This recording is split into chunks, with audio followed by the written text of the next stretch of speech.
வணக்கம் நண்பர்களே. இது நான் எஸ்எஸ் கேட் பண்ணுறவன். இந்த கேட் பண்ணியிருக்கேன். அது ஒரு வீட்டுக்கு மொத்தமாக அது வீடியோவாக எடுத்து போட்டிருக்கேன் பாருங்கள். அதாவது கேட்டும் மெயின் கேட் ரெண்டும் ஒரு சிங்கிள் கேட்டும் பண்ணியிருக்கேன். பால்கனி பண்ணியிருக்கேன். எப்படி ஒரு 90 அடிக்கு அவங்க மெட்டீரியல் எடுத்து கொடுத்து நான் பண்ணியிருக்கேன்.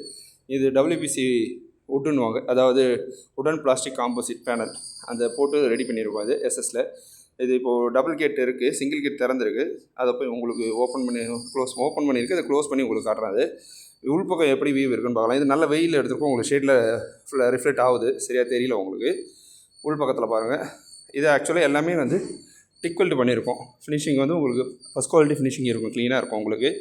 இது எத்தனை வருஷம் ஆனாலும் துருவோ அந்த கருத்து போகிற தன்மை இதில் இருக்காது. 304 ஜிண்டால்னு குவாலிட்டியில் போட்டு பண்ணியிருக்கோம். அது எல்லாமே கேஜ் ஹெவி கேஜில் தான் பண்ணியிருக்கோம். அது நாங்களே ஃபிக்ஸ் பண்ணியிருக்கோம், எல்லாமே இன்க்ளூடிங் நாங்களே ஃபிக்ஸ் பண்ணி தந்துடுவோம். இது படிக்கட்டு பண்ணியிருக்கேன். அது 3 லைன் மட்டும் போட்டிருக்கோம். அதாவது ஹரிசாண்டலாக வருது 3 லைன், டாப்பில் வருது ஒரு 2 இன்ச் கூட ஒரு 4 லைன் வரும்.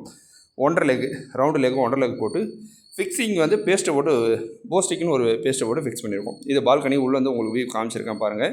இது டஃபன் கிளாஸ். இப்போ டஃபன் கிளாஸ் போட்டு சில பேர் பண்ணுறேன்னு சொல்லிவிட்டு டஃபன் கிளாஸ் போகிறதில்ல. டொலமோம் இது. அது இல்லாமல் ஃப்ராஸ்டட் டிசைன். இந்த டிசைன் ஃப்ராஸ்டட் பண்ணும்போது டஃபனில் அப்படியே இருக்கும். சாதா கிளாஸில் ஃப்ராஸ்டட் பண்ணும்போது ஒரு 2-3 வருஷத்தில் கொஞ்சம் சரியாக தெரியாது.